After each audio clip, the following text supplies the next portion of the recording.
Abrir as Bíblias em Mateus capítulo 13. Mateus capítulo 13.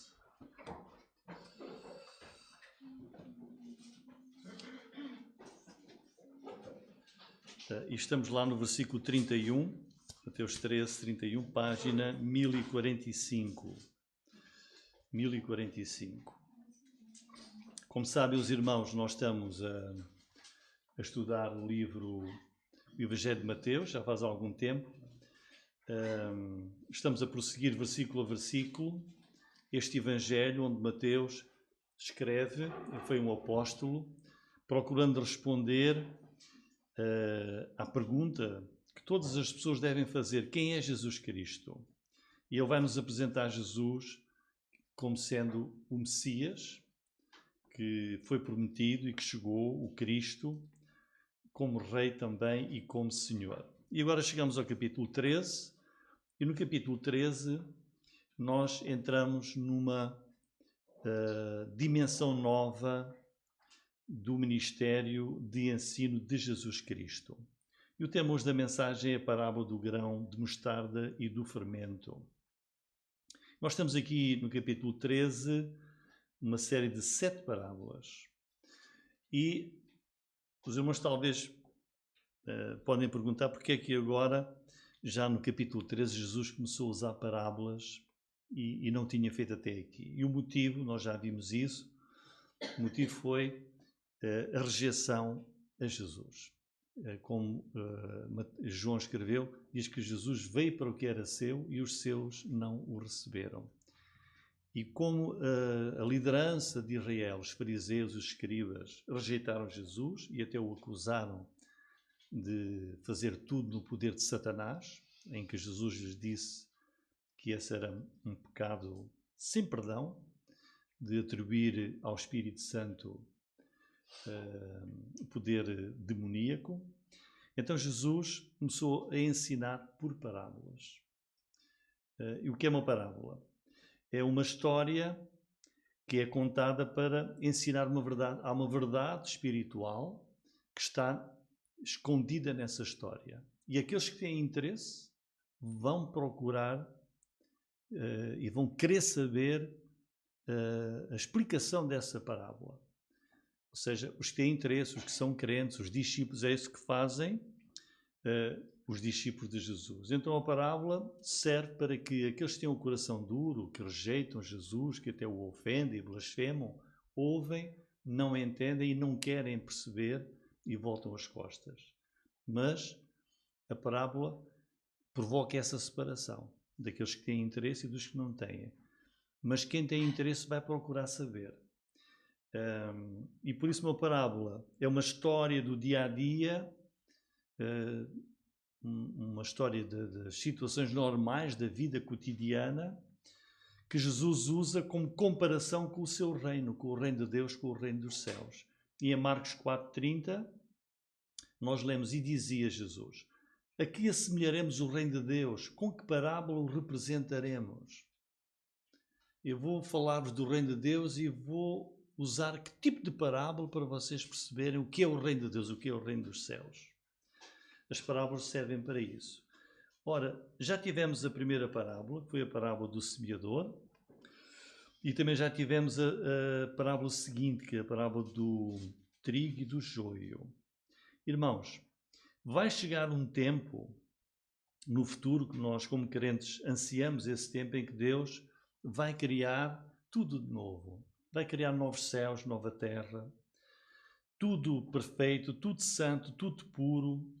E o povo de Deus, os seus filhos, os crentes, todos os salvos e remidos do mundo inteiro, de todas as épocas, nós iremos reinar com o nosso Deus nos novos céus e nova terra que Ele vai criar para toda a eternidade. Mas para isso ser possível, uma vez que o pecado condenou a humanidade, então o Filho de Deus veio ao mundo, encarnou, e veio ao mundo para, com o sacrifício da sua própria vida, pagar a culpa do pecado do homem. O seu próprio sacrifício. E por isso toda aquela pessoa que crê em Jesus, que se arrepende e que crê em Jesus, recebe de Deus o perdão e recebe a salvação, que permite viver eternamente com Deus. O que é que Jesus revela por meio destas? Temos aqui em Mateus 13 7 parábolas. 7 parábolas. E Jesus, como sabe, ele nunca fez nada, nem disse nada por acaso. Não dizia, olha, como eu vou aqui agora arranjar 7 parábolas. Não, há um propósito nestas 7 parábolas. E o que é que Jesus quer revelar por meio destas 7 parábolas? Jesus vai revelar aqui, como temos estado a ver, o quê? Como é que vai ser esse período de tempo entre a primeira vinda de Jesus, que foi há 2000 anos, quando ele veio ao mundo, até à sua segunda vinda? Este período de tempo é a era em que nós vivemos. Então, como é que vai ser? Como é que as coisas de Deus vão ocorrer, vão ter lugar neste período de tempo? E por meio destas 7 parábolas, Jesus está a dizer como é que vai ser. E Jesus revela por meio delas a verdade da vida, a verdade do mundo, em que o Senhor quer salvar pecadores do mundo inteiro por meio do testemunho do Evangelho, da salvação, por meio do testemunho da igreja que ele fundou quando cá esteve. E em Mateus 13, Jesus define nestas 7 parábolas como é que é o caráter deste reino de Deus durante este período, a extensão dele, o valor das coisas de Deus, como é que vai tudo ser consumado por meio dos crentes que vivem na terra, no poder do Espírito Santo, que estão a dar testemunho ao mundo perdido para poderem viver eternamente com Deus. E por isso, estas 7 parábolas têm esse propósito muito claro, muito, muito certo. Hoje nós vamos ver mais 2 parábolas. E o que é que vamos aprender nestas 2 parábolas? Que pequenas coisas têm efeitos, muitas vezes, efeitos muito grandes. Então vamos pensar. Os judeus esperavam o Messias. Tinham a promessa da vinda do Messias. Mas que tipo de Messias é que eles esperavam? Esperavam um Messias que seria o rei. Quando ele viesse, ele viria e ia estabelecer o reino de Deus no mundo. Viria em glória, viria em poder, ia haver pompa, circunstância, grandes eventos nos céus, na terra.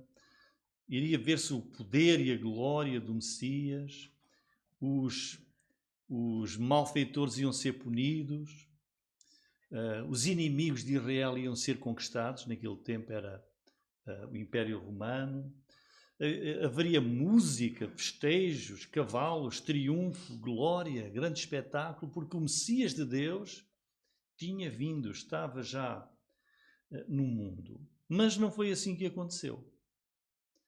E por isso, quando Jesus se mostrou e se identificou como Messias, as pessoas questionavam. Mas será que isto é mesmo o Messias? É que os profetas falam de uma coisa diferente. Será que ele é mesmo o Messias? Vejam, quando Jesus ressuscitou dos mortos e depois subiu ao céu, no dia da sua ascensão, em Atos 1,6, nós lemos assim: Senhor, restaurarás tu neste tempo o reino de Israel? É agora que vais restaurar o reino em Israel?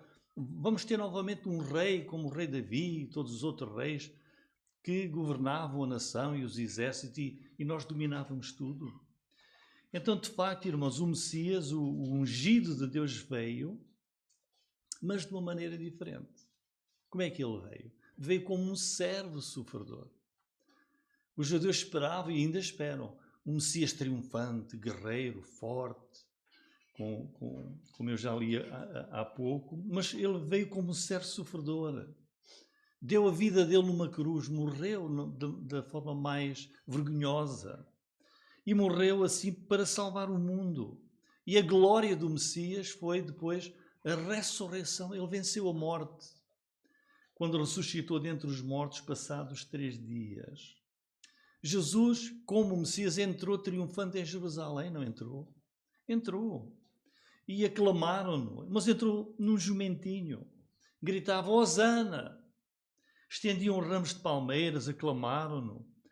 Mas ele iria não combater os inimigos pela força, mas iria combater as consequências do pecado pela sua própria morte na cruz do Calvário. Então, de facto, Jesus estabeleceu o reino dos céus, mas no nosso coração.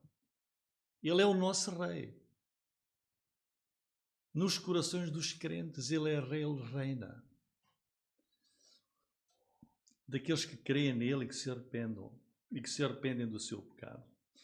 Então, Jesus começou a ensinar as parábolas do reino. Olha, qual foi a primeira parábola que ele ensinou? A parábola do semeador. E nessa parábola Jesus diz como é que é o mundo. Diz, olha, no mundo há 4 tipos de corações das pessoas. 3 não vão receber. Há uns que são duros. Ontem, eu e a minha mulher fomos caminhar ali ao longo do rio Lessa. Já fizemos isso várias vezes. E levámos uns folhetos para entregar às pessoas que se cruzavam connosco. E havia muitos. Olha, havia pessoas... A minha esposa dizia assim, olha, posso oferecer-lhe uma coisa que o meu filho fez? É um folheto, aquele folheto que o Daniel fez. E ao dizer assim, as pessoas, posso oferecer-lhe uma coisa que o meu filho fez? Até é interessante, não é? Uns paravam assim, desculpe, assim espantados. E muitos aceitaram, mas houve também muitos, olha, não, desculpe, não quero. Duros. Era a mesma oferta para toda a gente. Uns aceitaram, outros perguntavam e ficavam assim, depois aceitavam, mas outros não. E Jesus disse, olha, há 4 tipos de corações no mundo. A parábola do semeador diz como é que são as pessoas. Uns são duros, não querem saber. Há outros que ouvem e até têm alguma alegria, mas, olha, há pedras lá no meio do terreno. E essas pedras... vem o sol e vai queimar a planta que foi plantada, a palavra de Deus. E há outros que têm espinhos, interesses do mundo, querem ter as coisas de Deus e as coisas do mundo, mas o mundo vai sufocar a palavra de Deus. E dos 4, só um vai dar o fruto que Deus quer. É a parábola do semeador. A maior parte do mundo rejeita o Evangelho, disse Jesus, e é verdade. A seguir, Jesus ensinou a parábola seguinte, é a parábola do trigo e do joio. Uma parábola de julgamento também. E Jesus diz nessa parábola que a igreja, os crentes, a par que é o trigo, a par com o joio, vão coexistir no mundo. E vão estar assim até ao fim, até que haja a ceifa, que é o fim do mundo. E Jesus está a dizer ali, olha, o mal é forte, o erro é abundante, o erro tem muita abrangência no mundo. Então será que o joio vai sufocar a igreja? E na sequência disso, Jesus falou parábola do semeador, parábola do trigo e do joio. Jesus vai então dizer as próximas 2 parábolas são as que nós vamos ver hoje. E não é por acaso. Porque se as primeiras 2, do semeador e do trigo e do joio, falam de antagonismo à palavra, dureza, em 4 só um aceita. E a do trigo e do joio diz que o joio é muito no mundo e vai haver um julgamento no final. Então estas 2, Jesus está a falar de vitória. Agora ele diz, está a falar, vai haver vitória. O reino de Deus, o reino dos céus vai crescer, vai ter poder, vai ter influência no mundo. O reino de Deus vai crescer, está a crescer. Não fiquem preocupados. porque a maior parte dos corações são duros e não vão interessar-se pelas coisas espirituais. Não fiquem preocupados, porque a par do trigo que é semeado no mundo, também é semeado o nosso inimigo, o diabo, semeia o joio ao lado do trigo, e vão crescer e parecem iguais. A parábola do grão de mostarda, capítulo 13, versículo 31.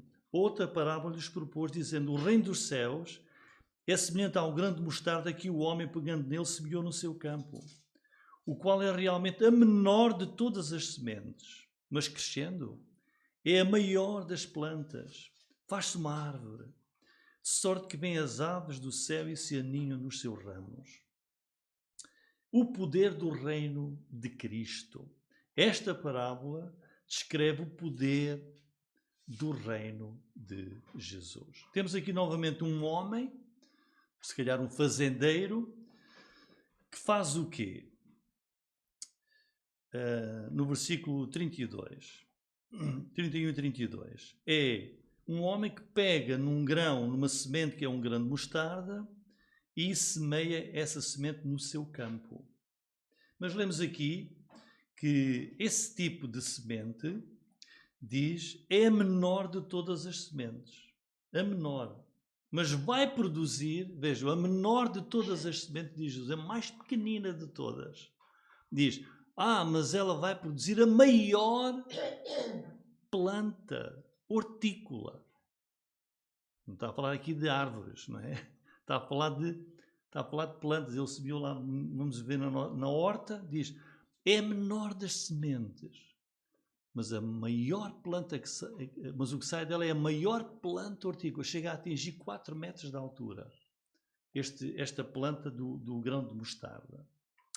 O que é que Jesus quer realçar? Ele está aqui a realçar. Vejam, este está aqui um exagero, que não é exagero, é real. Quer realçar qualquer coisa. Diz, a menor, a mais pequenina, mal se vê, dá a planta maior que existe, hortícola.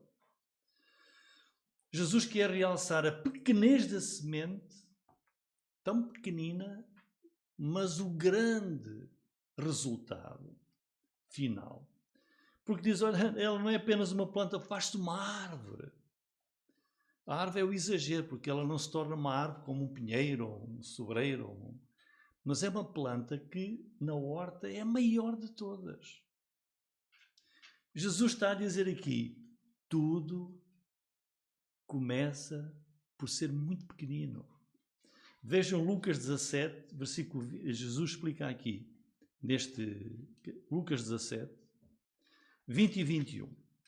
Diz assim: interrogado pelos fariseus sobre quando havia de vir o reino de Deus, respondeu e disse, o reino de Deus não vem com aparência exterior, nem dirão ele ou aquilo, porque o reino de Deus está aqui dentro de vós. Não é? Está dentro de nós. O reino de Deus, diz Jesus, ele já está aqui. É como quando Jesus veio, então ele plantou dentro de nós, aqueles que creem, o seu reino. E é uma coisa muito pequenina, diz ele. É uma coisa muito pequenina. E isto é importante, porque a primeira lição que temos aqui, nesta parábola, o que é que o Senhor quer dizer? Está aqui a trazer uma palavra de esperança aos discípulos. Aos discípulos. O reino de Deus começa muito pequenino e eles precisavam. Eles eram um grupo pequenino. Estavam a ser quase que sufocados pelo mundo à sua volta. Pela opressão, pela rejeição, pela blasfémia da liderança. E todos eles, os discípulos, que eram 12 apóstolos e mais outros crentes, eram um grupo ainda muito pequenino. E eram frágeis, eram tímidos, eram insignificantes, muitos eram medrosos, alguns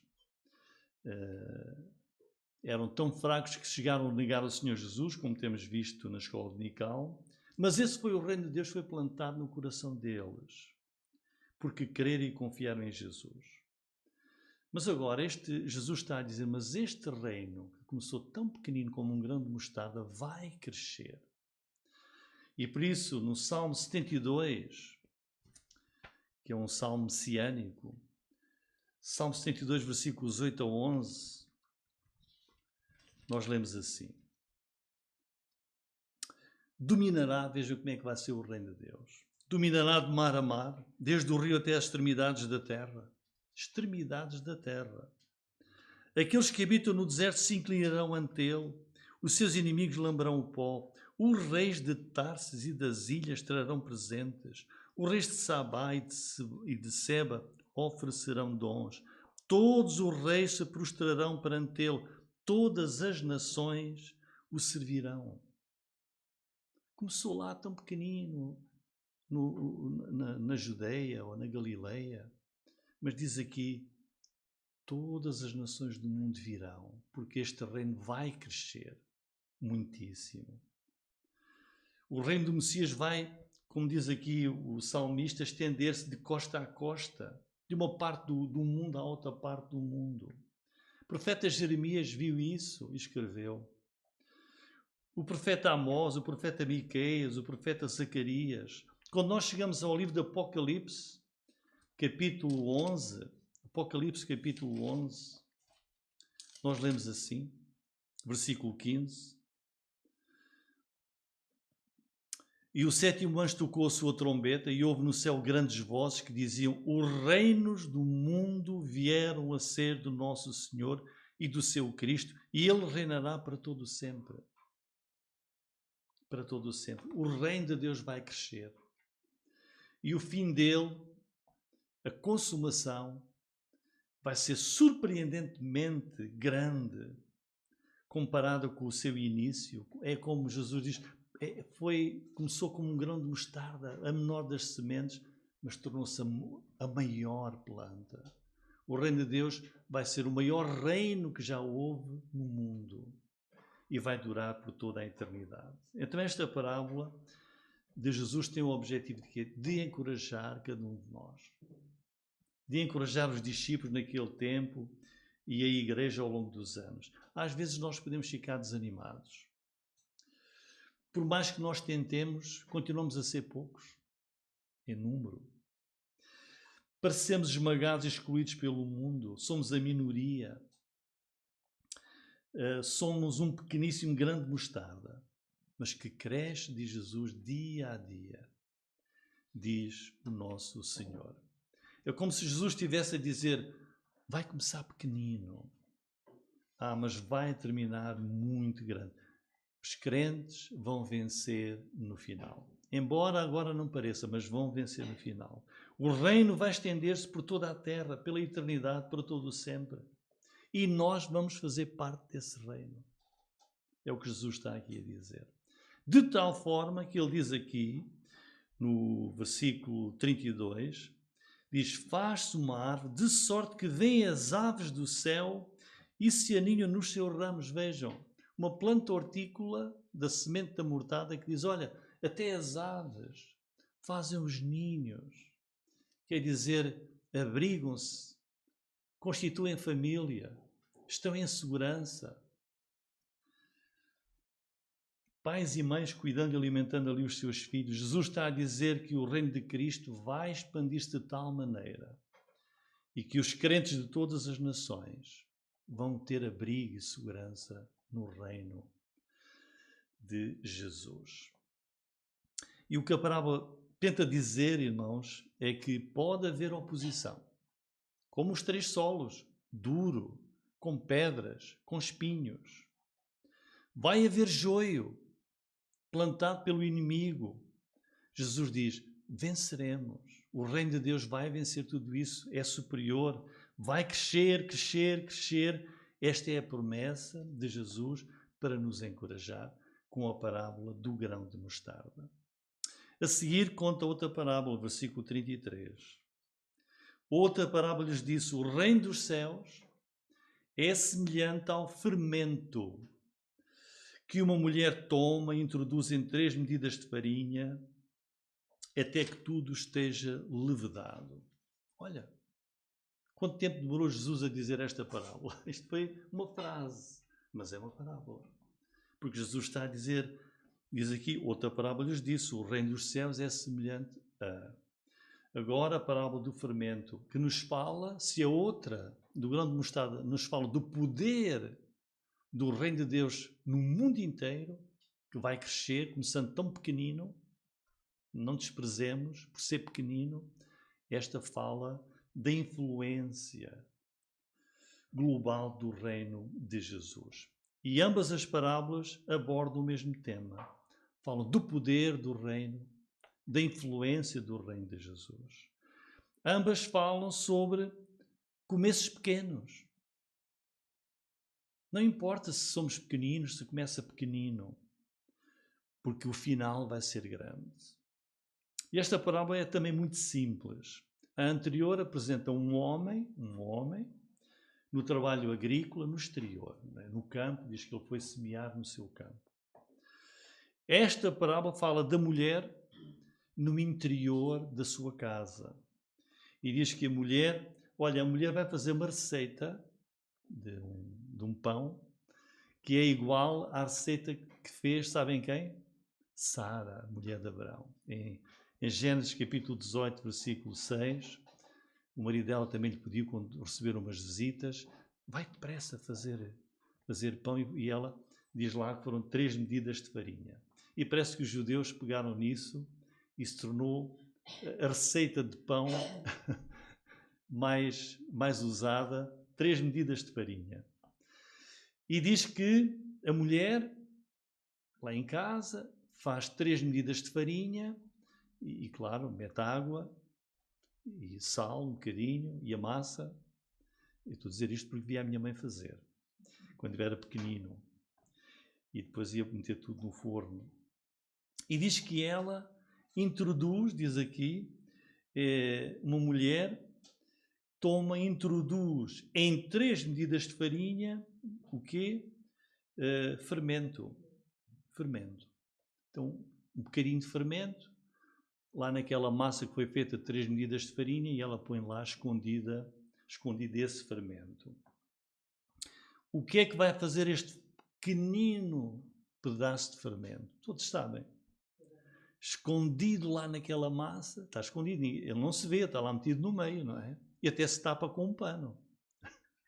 Escondido, ele vai influenciar esse pequenino fermento, vai influenciar, vai permear, vai entrar por aquela massa, espalhar silenciosamente o seu efeito poderoso e vai fazer crescer toda a massa, toda. Porque termina, diz, até que tudo esteja levedado, tudo esteja já crescido. Então, irmãos, enquanto a parábola do grão de mostarda nos revela o grande poder do crescimento do reino dos céus, o grande poder, diz, não importa se é pequenino como um grão de mostarda, ele vai crescer. Esta parábola do fermento revela a influência do reino de Deus, que é grande, que é suprema, que é global no mundo inteiro. O fermento do reino de Deus está a alastrar no mundo inteiro. É verdade ou é mentira? Começou lá, tão pequenino. Era como um grão de mostarda e um bocadinho de fermento.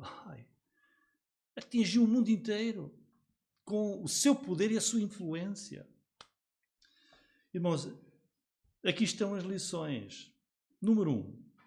O poder e a influência do reino de Deus é grande. Não tenhamos dúvidas. Jesus disse, eu vou enviar-vos o Consolador, o Espírito Santo, e recebereis poder e a virtude do Espírito Santo. E vão ser minhas testemunhas, começando aqui em Jerusalém, toda a Judeia, Samaria, até aos confins do mundo. Poder e influência do reino de Deus é grande. Um pouquinho de fermento influencia toda a massa. Esta é uma lição também para nos dizer que a palavra fermento na Bíblia nem sempre tem um significado mau. Nem sempre tem um significado mau. Jesus está aqui a revelar e a ensinar que o facto do reino começar pequeno não é sinal de que é débil. tem poder para influenciar tudo. Porque vejam o que é que Jesus diz aqui, no versículo 33. O reino dos céus é semelhante ao quê? Fermento. Portanto, não pode ser mau. Há alturas que na Bíblia o fermento é sinal de pecado, mas aqui não é. Aqui diz que o reino dos céus é parecido ao fermento. Com a farinha faz-se a massa, que representa o mundo, e Jesus, nesse mundo, que é o nosso mundo, colocou o seu reino nos corações dos crentes, e a Igreja está a influenciar o mundo inteiro com o poder do Espírito Santo de Deus. E por menor que seja, não tenhamos dúvidas, irmãos, o reino dos céus vai influenciar o mundo inteiro, porque tem este poder sobrenatural dentro dele. Por isso o fermento representa essa boa influência de Jesus, do Evangelho, com o poder do Espírito Santo, como ele está a usar a Igreja, os crentes, levando ao mundo o Evangelho da salvação, para salvar os perdidos. Irmãos, a fé cristã começou com um pequeno grupo de discípulos, 12 apóstolos, mais alguns outros. No dia de Pentecostes já eram 120 na igreja. Primeira pregação, cerca de 3 mil foram batizados. Passados uns tempos, lá em Atos capítulo 5, mais 5 mil. E depois começaram as viagens missionárias de vários apóstolos e, sobretudo, o apóstolo Paulo. Hoje, 2000 anos depois, a fé cristã alcançou o mundo inteiro com bilhões de crentes em Jesus. E os profetas do Antigo Testamento anunciaram e previram isto. Vamos ver apenas dois. Daniel 2,44, não sei se vai estar ali, Daniel 2,44, diz: mas nos dias destes reis, o Deus do céu levantará um reino, olhem, que não será jamais destruído, e este reino não passará a outro povo. Esmiuçará e consumirá todos esses reinos, mas ele mesmo subsistirá para sempre. Era um grãozinho de mostarda. Era um pequenino fermento. Agora veja o profeta Miqueias, capítulo 4, versículos 1 a 4. Veja o que é que ele diz aqui, profeta Miqueias. Mas nos últimos dias, estamos a ver o reino que começou com Jesus, está a ir até ao final. Nos últimos dias acontecerá que o monte da casa do Senhor será estabelecido. No cume dos montes, se elevará sobre os outeiros. Olhem, a ele afluirão os povos. E irão, quantas nações? Muitas nações, e dirão: vinde, subamos ao monte do Senhor e à casa do Deus de Jacó, para que nos ensine os seus caminhos e andemos pelas suas veredas, porque de Sião, seja lá Jerusalém, sairá a lei de Jerusalém, a palavra do Senhor. E julgará entre muitos povos, castigará nações poderosas e longínquas, converterão as suas espadas em paz, as suas lanças em foices. Uma nação não levantará a espada contra outra nação, nem aprenderão mais a guerra, mas assentar-se-á cada um debaixo da sua videira, debaixo da sua figueira, não haverá quem os espante, porque a boca do Senhor dos Exércitos o disse. Portanto, irmãos, o que é que Miqueias, o profeta, está a ver? Está a ver o reino nos últimos dias, exaltado, elevado, Cristo a reinar no seu trono, as nações que vão afluir, vão dirigir-se a ele, aos pés de Cristo, para o adorar, para se submeterem ao seu governo. Diz, muitas nações. Jesus, o Rei, julgará, vai controlar o mundo inteiro, é o seu reino. Em conclusão, irmãos, que parábolas, estas duas, também são pequeninas, mas que parábolas tão fantásticas, irmãos, esperançosas, para os discípulos naquele tempo e para nós, crentes de todas as eras.